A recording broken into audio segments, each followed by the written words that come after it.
Can you tell me where to start?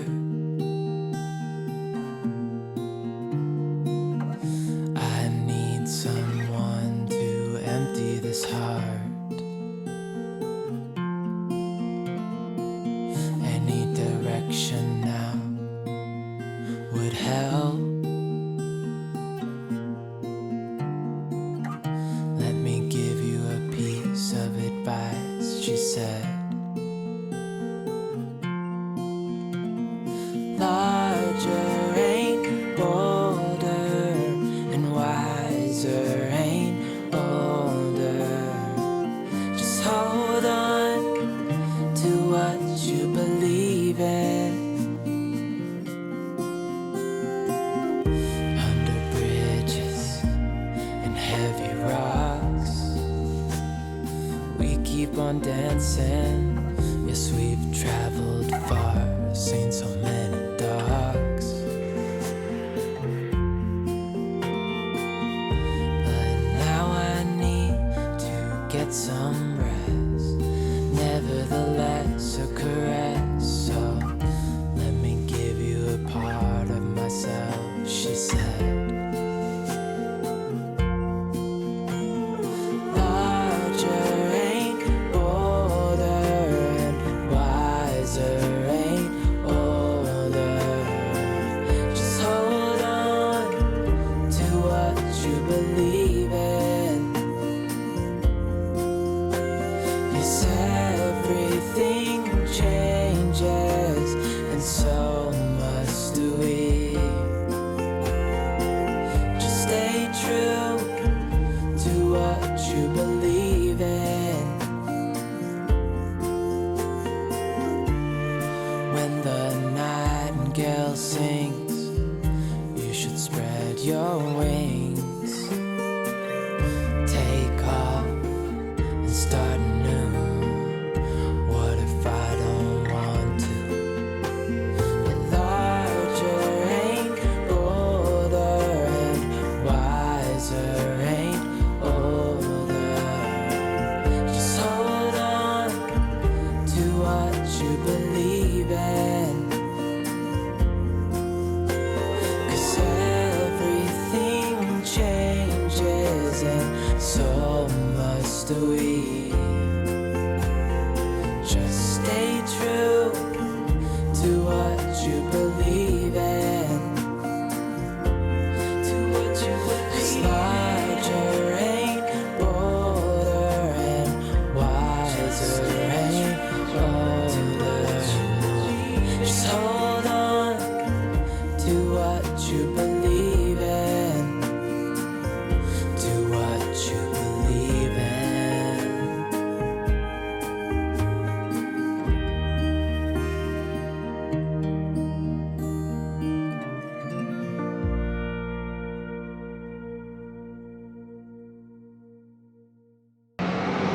The water behind here was rising all the way up. See that bridge? Or see that driveway where the sign is? That water was up that high. He had 1.5 feet in his basement. So it was all, this was all underwater right here. The bottom here is where the water normally is, right? It's a little creek. It's a creek. natural right So now. how does it go? It's swelled, so the water swelled, pushed the aquifers down. There's 3 springs that are still coming out of the top of that rock at the top. Okay. So it was pushing the water down and the aquifers. So the neighbor in the greenhouse, not this one, but the next one, they got in their cars and drove up to the hill so they wouldn't get flooded. The mudslide hit them, and that's their white car that T-boned them into a tree with them in it, broke his back. Their second car rolled down with the mudslide, slammed into them into the tree. So they were pinned in a tree and a car in between both. Oh man, we could talk about it in a bit, but I got to tell you some of our experiences. We heard about Chimney Rock. We heard about Asheville. You hear about the big places. Nobody knows about this. No. It's crazy. Yep. Driving through here, like, what the? Been out here since day one, and we're part of Camp Miller, and I do all their social media, and this is what I do for a living as, professional photographer. So, okay, let's go let's down go in here. So everyone, I am here with Jeff Gallemore. Gallemore. Yes, sir. Okay. With Camp Miller Forward Operating Base. Before we talk about the mission of Camp Miller, can we talk about how did you get involved even to begin with? When and Well, how and where you're from? so I'm a professional photographer. Been doing this for about 25 plus years. I'm from Missouri, so Joplin is one of the spots that, You're from Missouri? yeah, from Wow. Joplin. Okay. And you know anything about that area, we've been hit, hard the last 10, 15 years with tornadoes. I've lost family members with all that. Texas, Arizona, California. I would, whatever was local, or if it was a 5-6 hour drive, I'd head out and go cover the damage or whatever disaster it was. Just part of what you do. You've always done that, really. Yeah, California wildfires in 2020. I was in the Napa fires. All the tornadoes through the different, through the Midwest. I've been part of that. Ice storms, like, Yep. looks Oh, like it's war Missouri. zones. Oh yeah, Mhm. we've seen those in Maine too. Yeah. Pretty bad. Yeah. How and when did you get involved with Camp Miller? Helene bring you in? Is that when you came in? No, I lived here. I moved out here 2020, Okay. and so I've been here about 4 years. My wife and I, now we dated for a couple of years. Where do you and live then in got Burnsville or? married. Lincolnton, back toward Charlotte. Okay. Mhm. Wow. Yeah. Wow. So were you already part of Camp Miller before this No, storm? didn't even know Pensacola, North Carolina even existed. Really? I came out with another guy that had been running some missions out here, and literally just stopped dead in my tracks and was like, this is the place I need to be. Oh, yeah. Shortly after we met John Riddle, which we're standing on his property now. You can see John's hobby cars. This is what he was going to retire to. Wow. And that's a whole nother story. But yeah, Wow. just fell in love with the people of Pensacola. Some of the toughest people I've ever dealt with and Oh, yeah. worked with in my life. I mean, Yeah. tough as nails. Mountain communities. You got guys that literally have the entire side of their home blown away or washed away, and we're trying to get, it's 32 degrees this morning, ice on the tents, and we're trying to get them a heater, Wow. and they say no, give it to somebody that needs it. Really? Oh, That's it, just it, amazing. it humbles you real quick. Yeah, the people around here. Who runs Camp Miller? So we've got kind of an alternating. So Christian Christian started the Camp Miller, and then Brian Delaney is the head of the point of contact now. Okay. Are you? It's been about a month and a half now since the storm. Must be Week 7. Must be draining a lot of the camp's resources. Were you getting pretty good donations early on? Volunteers? We have shut donations off 100%. We're different than Burnsville. We're different than Spruce Pine, Back Cave. We're different from all those because those are easy to reach, accessible right off the highway. Right. You've really got to know where you're going to find this place. Oh yes, some in the mountains. Yeah, this is and for a while, both roads, both directions, to Asheville and to Burnsville, were completely shut down for probably 2.5 weeks. So why has the camp shut down supplies? Because we don't need anything else. We've satisfied the need of the 1,500 residents that we're serving here. Is that right? In regards to food, and that based on the demographics, there's not a lot of kids here. Right now, we're building supplies.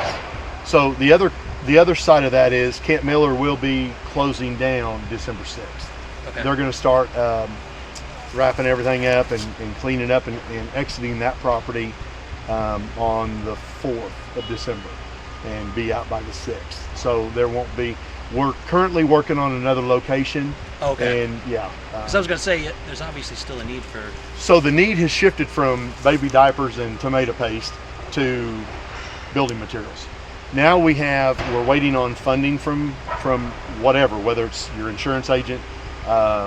We've got a local group here called WHAMI, which is Watauga, Avery, Mitchell, and Yancey counties.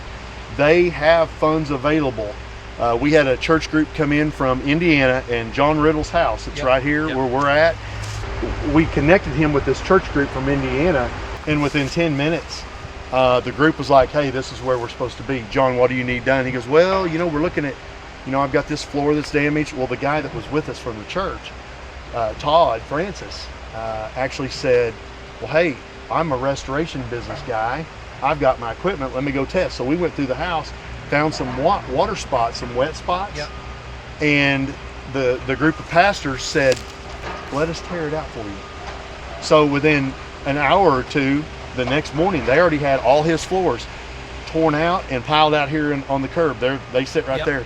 Well, then, within just a few minutes, the day before, I had connected with these women from WHAMI, on Facebook, kind of like we did. Yep. Next day they showed up out here and they're like, John, who's paying for your flooring? He's like, well, we hadn't got that far yet. He goes, I'll give you $5,000 right now. Wow. Fill out this form. And this is a group that nobody knows about. Everybody knows who they are, but they think that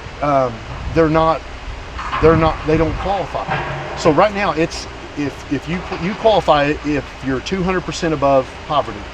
So 200% of poverty, you qualify. So right now a lot of the need is, well, building supplies, just building repairing. Supplies. It's rebuilding Mm-hmm. at this point. And most people don't understand the breakdown of FEMA. They've got several coffers that they can pull from. They can start writing checks immediately. Okay. But we're not getting the help from county, Okay. and we're not getting help from the state like we need. In what way? Supplies. Have you seen any excavators from the county? No. Have you seen any dump trucks from the county? Seems like it's all volunteers. It's all Yeah. volunteers. Yeah. The only if you were here a few weeks ago or whenever, the only big trucks and excavators that you're seeing on the road is either volunteers, like these guys right back here. They're volunteering their time to rebuild this man's, and this is John's dad's house. He built the bridge in '96. He built the bridge in '96, and it stood, but the water made another path straight and just wiped it out over here. Unbelievable. But the others are, like if you go up Cattail into Pensacola, the Cattail community, it's all state-funded contractors. There's no county. The thing about state, federal, and local support is there's a lot of rumors, I'm sure you heard a lot of them, that FEMA's not doing anything, that they're, federal especially, isn't helping. They can't right now. So what's your opinion on all of that? They have to be requested to be here. Okay. Has anyone requested? They're not here. They're here in the capacity that they're filling out You're applications. saying so local government needs to request 100%. federal, and they're not? So we're working right now in Washington, D.C. I've got a contact that's working heavily, and we are working hand in hand with FEMA, Red Cross, and about 25 other agencies, so that we can take all the information from all these different hubs where they're going out and actually doing missions and repairing a bridge or repairing a road, or look at the mudslide. You know, that's all state owned right there. So state and federal are cooperating when they're asked to help. They're helping you guys out. They have in other states when I've been involved in disaster relief. Yes. Okay. What about here? We haven't seen anything.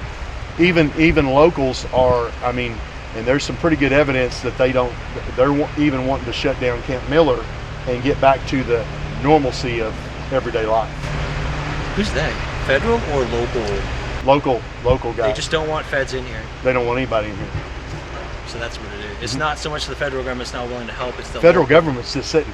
I've had several conversations with FEMA employees directly, and this is what they've told me. One of them told me, Jeff, when you see these people, you hug their neck and you tell them we love them. I mean, they're torn up. You cannot drive up any of these roads in Yancey County and several other counties. I'm just speaking for Pensacola because this is where my heart is. This is where all of our labor's going. I lose it every time I get down to Ingalls because we've seen that area. We're leaving the people here in this community, and so federal employees you talk to desperately want to do more. They want to help. They're just their hands are tied because they're not being asked. They've got to be. There's got to be a formal request from the local to the county, to the state, and to the. You obviously feel passionate about the fact that you would love to have more of their help. This is why we're trying to start another FOB, forward operating base per se. Okay.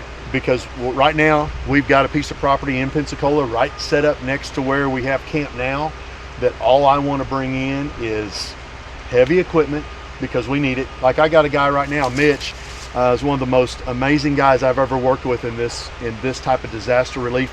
He's former military. He's former Corps of Engineers with the Army. This guy can run any piece of equipment. I can take you and show you a house that was blown out from the back, flooded the entire basement, not with water, but with mud, rock, and debris like we're standing on. Yeah. And on a 15-minute sweep in the dark, the FEMA representatives stated on their contract, on their application, no significant damage. Mitch was able to get the piece of equipment that he needed, took a mini excavator, took the top off of it. I asked him, I said, Mitch, how much room did he say? He said, I got 2 inches of space to get that mini excavator in there and be able to scoop that mud, and he did the entire home. It was gonna cost $120,000 to reset that foundation and another 80 to fix the basement, and it was all funded by locals. That is great. So, but what you just said, it sounds like there are some issues with FEMA coming in, doing evaluations. They're not doing it appropriately. So, for example, I've got residents that I know personally that received money because their basement flooded. Yeah. 1.5 inches here, 1.5 feet here, but they got, you know, a decent amount. Okay. If you look at Gayla's house up on top of Boland's Creek there, she, total loss. Her home was hit with a 400-foot mudslide from that top of that mountain all the way down. It knocked her off the foundation 40 feet with her in there. Oh my gosh. 4 massive trees impaled the side of her kitchen where she was standing, and she just got out of the kitchen in time, and now that literally you or I could not stand in that kitchen. She made it out. She made it out alive. They found her outside on the debris, and her story is to come. We're fixing to get her story. But what people don't understand, and I appreciate you guys, because you're doing this in a very humble. You guys are coming in and respectful. Mm-hmm. We've had YouTubers just show up on the property up there and just shoot the property and say, oh, you know what? Whoever lived in here, she's probably dead. And they didn't know that. They don't know anything about it. And the biggest and most important thing, and you're humble about it too, is you guys, the people who are coming in and actually doing this work and helping them. You know what I mean? And people aren't hearing those stories. And we got more coming. And that's the one thing that we've really done differently is,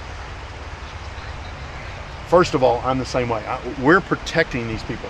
These people are like family to me now. Yeah. I mean, I got several of them, right? You see them up there doing a tree job right now. And I'm like, okay, interview's over, let's go. We got to get back and help. Our heart is here, and you know, there's so many rumors, and very few of them are even true. Yeah. So this may be a quick answer. Any insight on search and rescue operations? None. We're done. Done search and rescue? We've been done for probably 4 weeks. Okay, so here's the big thing. I know. TikTok's still showing stuff, and they're resurfacing it. And we heard the number 600 missing people. I go online and I try to find the names of these 600. All I can find are, when you can find the name, you can find it on the tally for each county. That's right. I can tally, what, 20 maybe? Do you know what the number is, the legitimate missing people number? They won't give it to us. We've asked, we've searched, we've done the same search. Do you think there are more than they're saying? So you do believe there are more than they're saying? Okay. Do you think it runs into the hundreds? Yeah, I do. Still missing? Still currently missing? They'll never find them. Okay. You see the debris pile up on Gayla's house? Multiply that times a 15, 20-foot wall of water that wiped out this road, that entire road. They just rebuilt all this. See that? That's all brand new. They just rebuilt that 2 days ago. That was gone. All the way down. John had, like I said, John had a full-size Bronco right down there, and it's at least a half a mile down in the riverbed, and you can't even recognize it. So I'm confused. If you said there are that many, right? There's that many missing? Why are search and rescue operations finished? There's nowhere to know where they're at. I mean, and that's the thing. We've stopped search and rescue in this area. As far as I know, I haven't heard a thing for probably 3 to 4 weeks. They're finding debris from. Okay, for example, we found a mailbox at Gayla's house, and we tracked the last name and the address to 8.5 miles from here, and the mailbox is in perfectly good condition. It's a 40-minute drive from here, but where'd that mailbox? How did that mailbox get here? See, there was more about this storm than what they're reporting. I've seen one news reporter out here. One. You know, this time, like a month and a half. Okay. I saw a group in Swannanoa on about day 5 or 6. That was it. That's all we've seen. So the county response to the news media has been, these are the numbers, the 20 or so I told you, which you can find online. And then they act like they're begging people, please report who's missing, like they don't know who's missing. So let me say this. County's not to fault. Okay. I want to make sure that everybody understands we're not blaming anyone. You've seen the destruction. Right. This aquifer pushed the water down, and we have 3 springs. You can see them right there popping out. Look, there's water running out the top of that mountain right now. Yep. That's a spring that's coming to the top of that mountain and running out the rock. And we've got mudslides all over this county that nobody even knows about. We went to the GIS office with mapping that we're working together with the GIS office in Yancey County. We're also working with FEMA and the Red Cross. We're actually GPS coordinating all these different bridge out, marking the spot. Road out, marking the spot. We had 5.5, 6 miles of NC 197 that was completely gone, all but about 3/4 of a lane. Right. We were having to hang one tire off in the ditch just so we wouldn't fall off into the riverbed 10, 15 feet below. I guess what you're saying, correct me if I'm wrong, is that nobody has done tally. Nobody knows. And it's nobody's fault, because for, I don't know, 2 weeks, 3 weeks, a lot of these roads were impassable. Now what's crazy is everywhere where you see gravel, that's where the asphalt was washed completely away. So right here in front of this house, it's all brand new pavement that was put down. We've noticed last week. They did that last week. So the road crews, and I got to say this too, man, the electric companies, they nailed it. They were telling us it was going to be March or April for probably 65% of this area to get electricity back. So all these residents were going to be without electricity till March or April. How are they now? I think we're probably less than 10% still without power. That's amazing. But you got to figure, like Gayla, she doesn't have a house anymore. Right. So right part now, of that 10% could be house is gone, right? Could be, yeah. So that's what we're in the building. Back to your question earlier, that's what we're doing right now, is we're trying to get all the building materials we can. Red Cross and FEMA to us. We met with them 2 days ago in Asheville. We had a group of 25 plus organizations there, and we're actually putting together an app because of the group in Indiana, Todd and his group in Indiana, and then you've got my buddy Gary Griffin that's in Virginia. Well, he writes, contracts for the government. That's what his business is. But he's putting all this together in an app.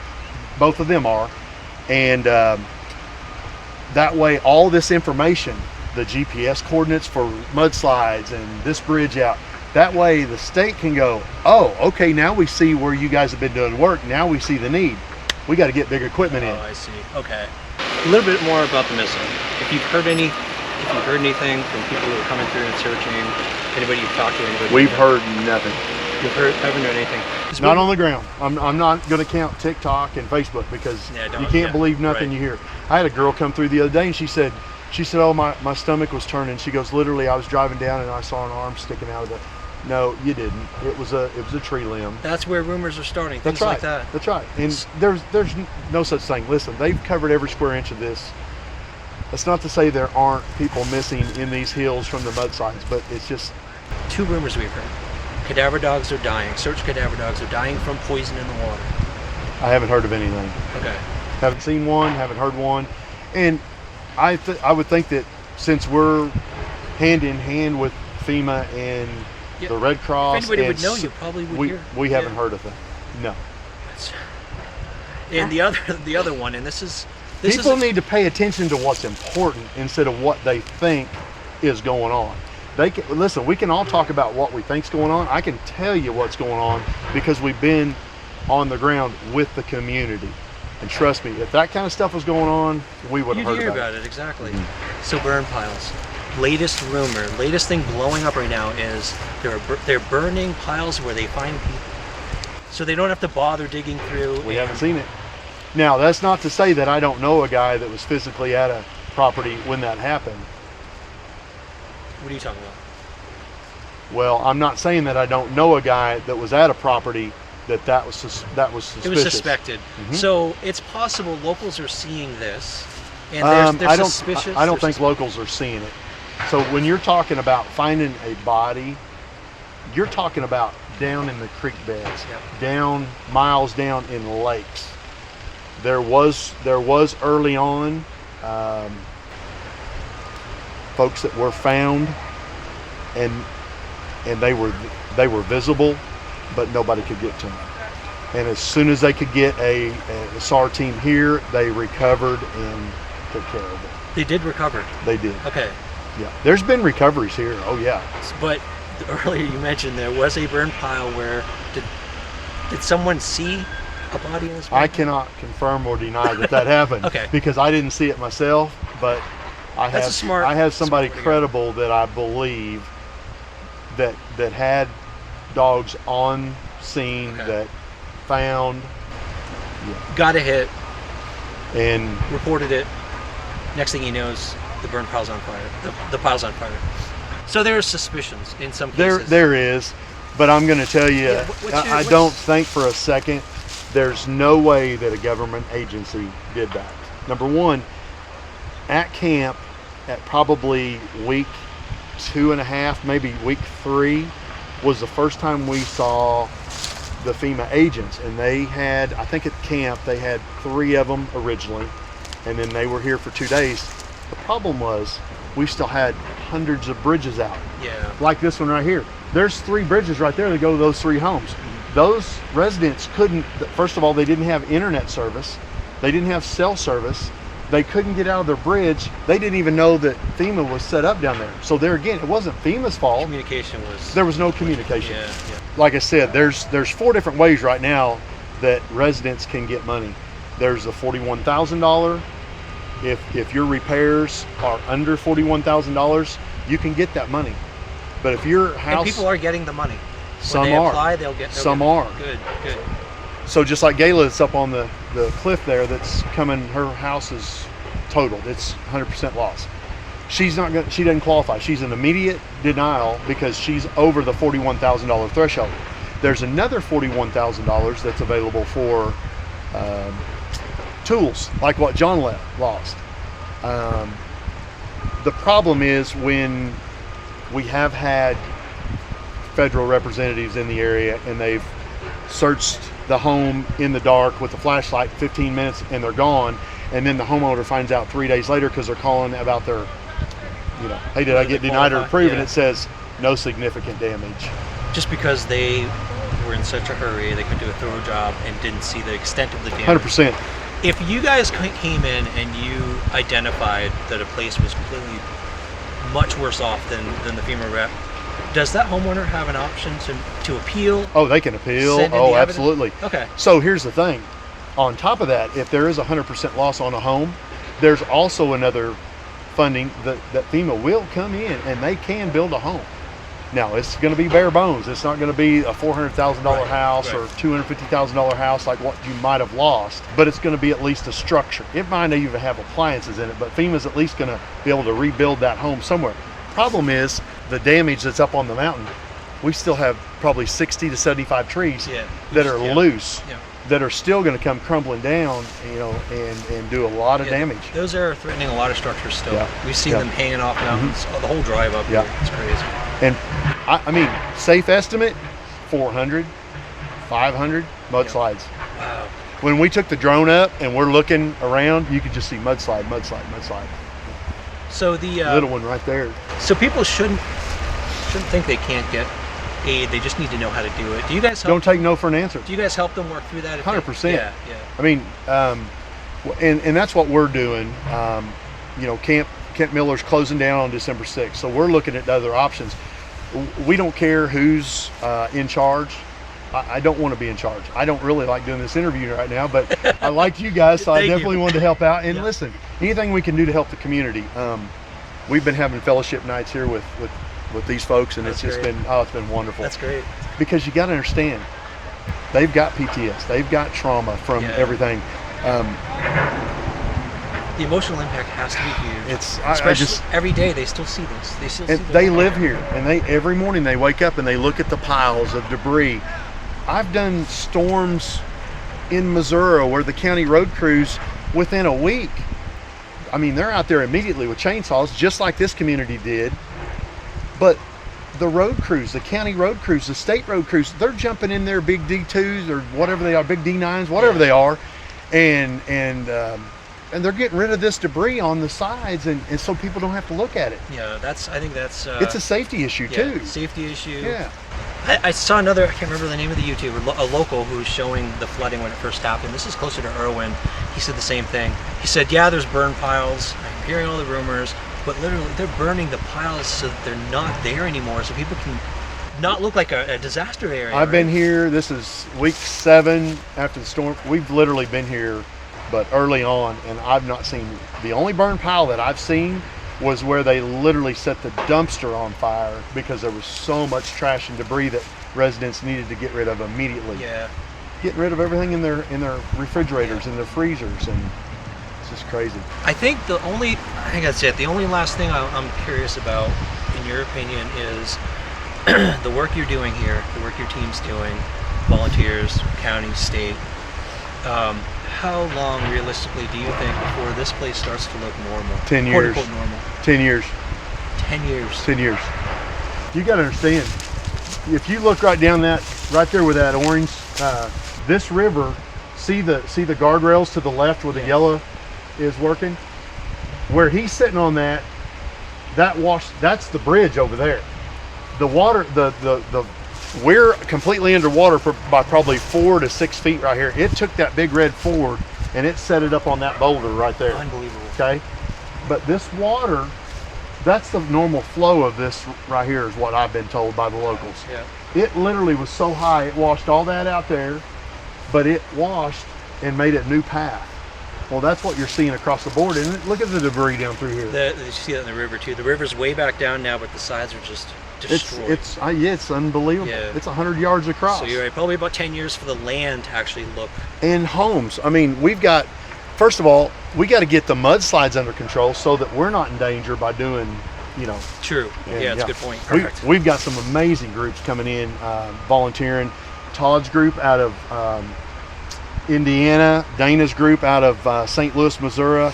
Man, we've got another group, Matt Dunn and his family out of Jasper, Missouri. They're coming up this next weekend. We got John Crutchfield. I mean, all these people are coming in from all over the United States. We got a group in Texas. They're wonderful, but we're looking. I go out on social media. I find the need by the conversations, and I send them a message. Hey, I need you here, and guess what? They're coming. So the big thing now isn't supplies, isn't donations, isn't water. We still need cash donations because we're buying fuel.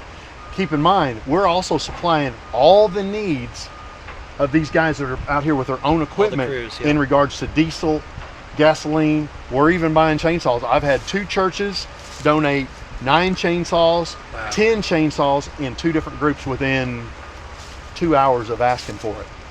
And there's still a need, right? I mean, there's a need for funding, a need for workers, and a need for heavy equipment. You need absolutely equipment. We need heavy equipment. We need something that can pick boulders up half this size. I mean, that's a big boulder, but you can see them back there working now, and I mean, they're doing an amazing job. But we can only do what we could with skid steers. There's so much more you have to get done. And if we had heavy equipment right now, if we had about 12 grand, that's what my heavy equipment operator in Tulsa, Oklahoma was telling me. If we had 12,000, we could get him here and we could get the people fixed quicker than anybody. Wow. See that? Period. Wouldn't that be wonderful if you just had like 3 times more people than you have today? If we got 1,200 people and they all gave $100, it's done. Yeah. It's done. Hopefully there are people who don't even know about this going on, right? Yeah, definitely. People who maybe are in the surrounding states nearby, they have equipment, maybe they have businesses. Yep. We actually have a friend, her son has a construction business and he didn't know who needed help and where to go. So they literally took their equipment and drove into North Carolina trying to find people to help. Yeah. So you could coordinate people who have 100%. Yeah, if they'll reach out to us, Jeff Gallemore, and I'll send you'll have all my links. Yep. But Mission Recovery, that was the foundation that's been in the works for 25 years. Sunday night, right after the storm, I'm sitting at the computer and I'm just laser focused, but I can't think. It's blank. Yeah. And then all of a sudden, about 2 o'clock in the morning, I just started typing, and next thing you know, thank you, brother. Within probably by 2 in the morning, I'd already come up with the Mission Recovery name, and that's a whole nother just blessing. Next stage, really. Oh, God just opened every door.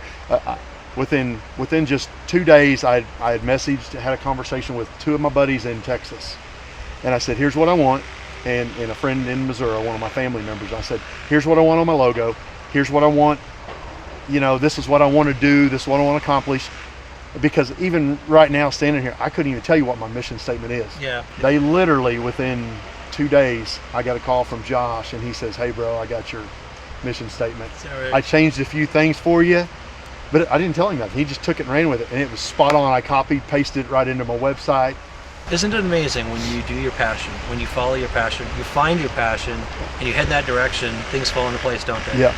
This has been 25 years of watching, first of all, watching people with nonprofit organizations take the money, bring in a couple celebrities, Yep.